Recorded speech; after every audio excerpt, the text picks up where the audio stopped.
Hello students, welcome to my channel. ഈ വീഡിയോയിൽ നമ്മൾ ഇന്ന് പറയാൻ പോകുന്നത് ഇംഗ്ലീഷിൽ എങ്ങനെ A+ നേടാം എന്ന ടിപ്സിനെ കുറിച്ചിട്ടാണ്. അതായത് നമുക്ക് എല്ലാവർക്കും അറിയാം, ഇംഗ്ലീഷ് എന്ന സബ്ജക്റ്റ് നമ്മൾ മലയാളം മീഡിയം എടുത്ത കുട്ടികൾക്കൊക്കെ ഭയങ്കര ടഫായിരിക്കും. അപ്പോൾ അതിനൊക്കെ വേണ്ടിയിട്ട് അവർക്കൊക്കെ സിമ്പിളായിട്ട് എങ്ങനെയാണ് A+ ഇംഗ്ലീഷിൽ നേടാം എന്നുള്ള കുറച്ച് ടിപ്സും കാര്യങ്ങളൊക്കെയാണ് നമ്മൾ ഈ വീഡിയോയിൽ പറയുന്നത്. അപ്പോൾ എല്ലാവരും വീഡിയോ മുഴുവനായിട്ടും സ്കിപ്പ് ചെയ്യാതെ തന്നെ കാണാൻ നല്ല നല്ല ടിപ്സൊക്കെ പറയുന്നുണ്ട്. നിങ്ങളതൊക്കെ ഫോളോ ചെയ്ത് കഴിഞ്ഞാൽ നിങ്ങൾക്ക് A+ നേടാവുന്നതേ ഉള്ളൂ. സിമ്പിൾ ലാംഗ്വേജിൽ തന്നെ നിങ്ങൾക്ക് A+ നേടാം. ഇംഗ്ലീഷ് വലിയൊരു സംഭവമാണെന്ന് വിചാരിക്കുന്നവർക്കൊക്കെയാണ് ഇങ്ങനെ ടഫായിട്ട് തോന്നുന്നത്. അപ്പോൾ ഞാൻ അതിനുള്ള കുറച്ച് ടിപ്സും കാര്യങ്ങളൊക്കെ പറഞ്ഞുതരാം. അപ്പോൾ ഇവിടെ ഒന്നാമത്തെ ടിപ്പായിട്ട് പറയുന്നത്, ഓരോ പാഠത്തിൻ്റെയും ആരംഭത്തിൽ കൊടുത്തിരിക്കുന്ന സമ്മറി അതുപോലെ പഠിച്ചാൽ ഏത് ചോദ്യം പരീക്ഷിക്കൂ എന്നാലും അത് നിങ്ങളുടേതായ ശൈലിയിൽ എഴുതാൻ സഹായകരമാകും. അതായത് ഓരോ പാഠത്തിൻ്റെയും തുടക്കത്തിൽ കൊടുത്തിട്ടുള്ള ആശയങ്ങൾ, അതായത് സമ്മറി, സംഗ്രഹം എന്നൊക്കെ പറയും. അപ്പോൾ അത് നിങ്ങൾ കാണാതെ പഠിച്ചു വെക്കുക. എങ്കിൽ നിങ്ങൾക്ക് എല്ലാ എന്ത് ക്വസ്റ്റ്യൻ വന്നാലും നിങ്ങൾക്ക് ചെയ്യാൻ സാധിക്കും. എന്ന് പറഞ്ഞാൽ പാരഗ്രാഫ് ക്വസ്റ്റ്യൻ വന്നാൽ എന്തായാലും നിങ്ങൾക്ക് ഷുവറായിട്ട് എഴുതാൻ സാധിക്കും. ഇനി നോട്ടീസ്, ഡയറി, കോൺവേഴ്സേഷൻസ് ഒക്കെ വന്നാൽ നിങ്ങൾക്ക് നിങ്ങളുടേതായ ശൈലിയിൽ കുറച്ചൊക്കെ ഇംഗ്ലീഷിൽ കുറച്ചൊക്കെ ഒരു അറിവുണ്ടെങ്കിൽ നിങ്ങൾക്ക് എന്തായാലും അത് ആൻസർ ചെയ്യാൻ സാധിക്കും. ഒരു 6 മാർക്കിൽ ഒരു 3 മാർക്കെങ്കിലും നിങ്ങൾക്കതിൽ സ്കോർ ചെയ്യാൻ സാധിക്കും. അപ്പോൾ A+ ആണ് നിങ്ങളുടെ ഉദ്ദേശമെങ്കിൽ നിങ്ങൾ എന്തായാലും ഷുവറായിട്ട് സമ്മറി കാണാപ്പാഠം പഠിച്ചേ പറ്റൂ. എങ്കിൽ മാത്രമേ നിങ്ങൾക്ക് A+ സ്കോർ ചെയ്യാൻ പറ്റുള്ളൂ. ഇനി നമുക്ക് അടുത്ത ടിപ്പ് നോക്കാം. ഇംഗ്ലീഷ് ഗ്രാമർ ഭാഗത്തു നിന്നും 20 മാർക്കിൻ്റെ ചോദ്യങ്ങളാണ് ഉണ്ടാവുക. അതിന് മുഴുവൻ സ്കോറും നേടാനായാൽ ഇംഗ്ലീഷിന് A+ ഉറപ്പ്. അതായത് ഇംഗ്ലീഷ് ഗ്രാമർ ഭാഗത്തു നിന്നും 8, 9, 10 ക്ലാസ്സിലുള്ള കുട്ടികൾക്ക് 20 മാർക്കിൻ്റെ ചോദ്യങ്ങളാണ് ഉണ്ടാവുക. അതിൽ മുഴുവൻ സ്കോറും നിങ്ങൾക്ക് നേടാനായിട്ടുണ്ടെങ്കിൽ നിങ്ങൾക്ക് എന്തായാലും A+ ഇംഗ്ലീഷിൽ ഉറപ്പാണ്. അതായത് നമ്മുടെ ഗ്രാമർ ഭാഗം എന്ന് പറയുന്നത് നമുക്ക് ഒരു ബേസിക് ആയിട്ടുള്ള ഇംഗ്ലീഷ് ഗ്രാമറിനെ കുറിച്ച് അറിവുണ്ട് എങ്കിൽ നിങ്ങൾക്ക് എന്തായാലും പാഠം പഠിക്കേണ്ട ആവശ്യമില്ല. നിങ്ങൾക്കത് സ്കോർ ചെയ്യാൻ സാധിക്കും, നിങ്ങൾക്കത് ചെയ്യാൻ സാധിക്കും. അപ്പോൾ അതിനുള്ള ഒരു ടിപ്പാണിത്. 20 മാർക്കിന് എന്തായാലും ഗ്രാമർ ചോദിക്കും. അപ്പോൾ ഈ ഗ്രാമർ പോർഷൻസ് നിങ്ങൾ കുറച്ച് ഊന്നൽ കൊടുത്ത് പഠിച്ച് വെച്ചിട്ടുണ്ടെങ്കിൽ മറ്റത് നിങ്ങൾക്ക് നിങ്ങളുടേതായ ശൈലിയിൽ ചെയ്യാൻ സാധിക്കും. ഇത് അങ്ങനെയല്ല. നിങ്ങളുടേതായ ശൈലിയിൽ ചെയ്ത് കഴിഞ്ഞാൽ നിങ്ങൾക്ക് മാർക്ക് സ്കോർ ചെയ്യാൻ പറ്റില്ല. ഗ്രാമർ മിസ്റ്റേക്സ് വന്നു കഴിഞ്ഞാൽ അത് അവർ തെറ്റിട്ടിട്ട് തന്നെ പോവും. അപ്പോൾ അതുകൊണ്ട് നിങ്ങൾ ഈ ഗ്രാമറിൻ്റെ പോർഷൻ പഠിക്കുകയാണെന്നുണ്ടെങ്കിൽ 20 മാർക്ക് ഫുള്ള് സ്കോർ ചെയ്യാനുള്ള തരത്തിൽ പഠിക്കുക.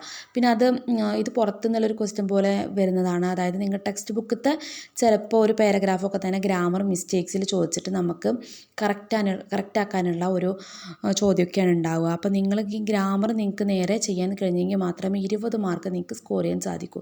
ഇതിൽ നിന്ന് മനസ്സിലാക്കേണ്ട ഒരു കാര്യം, 20 മാർക്കിന് നമ്മൾ ഗ്രാമറിന് ഭാഗത്തു നിന്ന് ചോദിക്കുമെന്ന് പറഞ്ഞല്ലോ.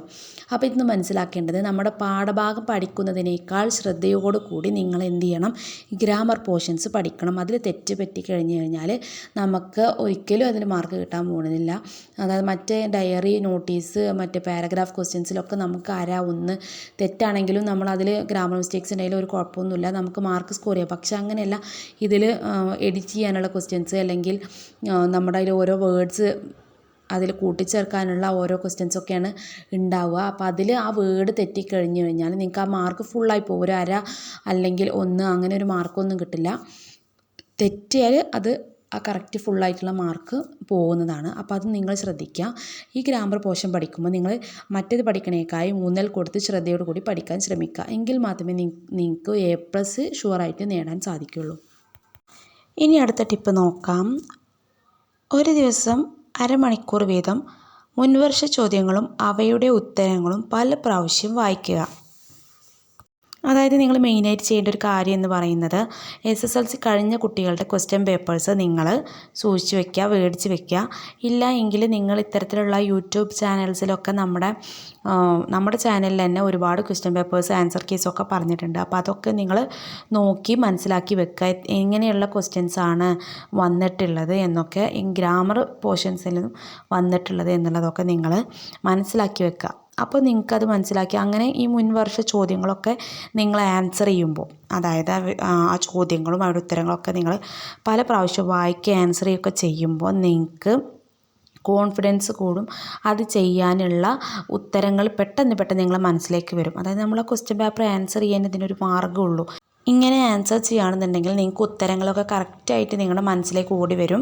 അതായത് നമ്മളൊരു വാചകം വായിക്കുകയാണെന്നുണ്ടെങ്കിൽ അത് എഡിറ്റ് ചെയ്യാനുള്ളൊരു ക്വസ്റ്റ്യൻ ആണെന്നുണ്ടെങ്കിൽ നിങ്ങളിങ്ങനെ ക്വസ്റ്റ്യൻ പേപ്പർ ആൻസർ ചെയ്ത്, അതായത് മുൻവർഷ ചോദ്യപേപ്പറൊക്കെ നിങ്ങൾ എഡിറ്റ് ചെയ്തിട്ടൊക്കെ നിങ്ങൾക്ക് പരിചയം ഉണ്ടെന്നുണ്ടെങ്കിൽ നിങ്ങൾക്ക് കറക്റ്റായിട്ട് പെട്ടെന്ന് തന്നെ അതിൻ്റെ ആൻസർ നിങ്ങൾക്ക് മനസ്സിലാക്കാൻ സാധിക്കും. അതങ്ങനെ ഒരു കഴിവാണ്. അത് നമ്മൾ ഈ ക്വസ്റ്റ്യൻ പേപ്പേഴ്സ് ആൻസർ ചെയ്തിട്ട് ഇങ്ങനെയുള്ള ഗ്രാമർ പോർഷൻസ് നിങ്ങൾ അങ്ങനെ തന്നെ പഠിക്കണം. ക്വസ്റ്റ്യൻ പേപ്പേഴ്സ് ആൻസർ ചെയ്തിട്ടോ ഇല്ലെങ്കിൽ എങ്ങനെയാണ് ഇത്തരത്തിലുള്ള ക്വസ്റ്റ്യൻസ് വരുന്നത് അത് എഡിറ്റ് ചെയ്തുകൊണ്ട് തന്നെ നിങ്ങൾ പഠിക്കണം. എന്നാൽ മാത്രമേ അതിൽ ഫുൾ മാർക്ക് സ്കോർ ചെയ്യാൻ സാധിക്കുള്ളൂ. അതിൽ ഫുൾ മാർക്ക് സ്കോർ ചെയ്താൽ മാത്രമേ നിങ്ങൾക്ക് A+നുള്ള അർഹത ഉണ്ടാവുള്ളൂ, അല്ലെങ്കിൽ A+നുള്ള മാർക്ക് കിട്ടുള്ളൂ.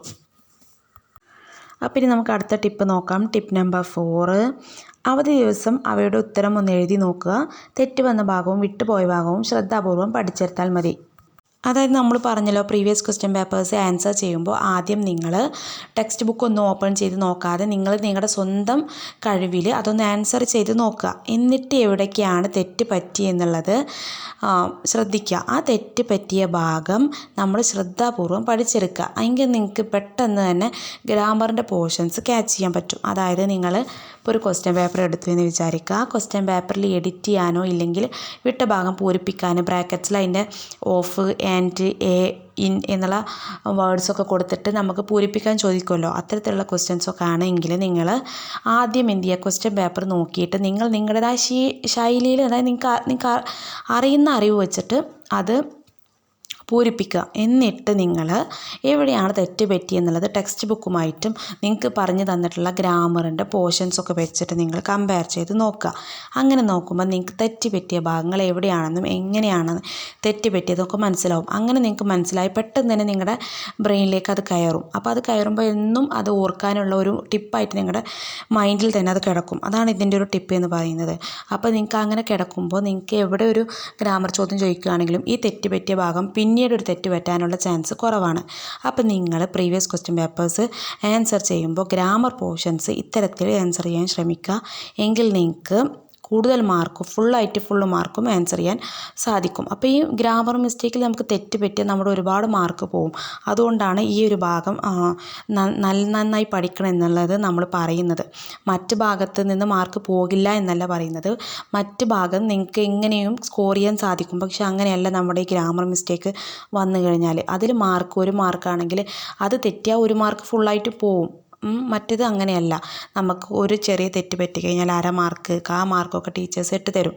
പക്ഷെ അതുപോലെയല്ല, ഗ്രാമറിൽ തെറ്റ് പറ്റിയാൽ നമുക്ക് ആ 20 മാർക്കിൽ 10 തെറ്റ് പറ്റിയാൽ 10 മാർക്ക് അവിടെ പോവും. അപ്പം നമുക്ക് A+നുള്ള ചാൻസ് അവിടെ കുറയും. അപ്പോൾ നിങ്ങൾ എന്തായാലും നന്നായി ശ്രദ്ധിക്കേണ്ടത് ഇതിലാണ്. ഈ ഒരു ഗ്രാമർ പോർഷൻസിലാണ്. അപ്പോൾ ഇത്രയും ടിപ്സാണ് നമ്മുടെ ഇംഗ്ലീഷിൽ A+ നേടാൻ വേണ്ടിയിട്ട് പറയാനുള്ളത്. നിങ്ങൾക്ക് ഈ വീഡിയോ ഇഷ്ടപ്പെട്ടാൽ സബ്സ്ക്രൈബ് ചെയ്യുക, ലൈക്ക് ചെയ്യുക, ഷെയർ ചെയ്യുക. തൊട്ടടുത്തുള്ള ബെല്ലൈക്കൺ ക്ലിക്ക് ചെയ്ത് കഴിഞ്ഞാൽ ഇത്തരത്തിലുള്ള ടിപ്സും കാര്യങ്ങളും ആൻസർ കീസ്, ക്വസ്റ്റ്യൻ പേപ്പേഴ്സൊക്കെ നിങ്ങൾക്ക് നോട്ടിഫിക്കേഷൻസ് ലഭിക്കുന്നതായിരിക്കും. അപ്പോൾ നിങ്ങൾ മറക്കാതെ ചാനൽ സബ്സ്ക്രൈബ് ചെയ്യുക. Thank you all.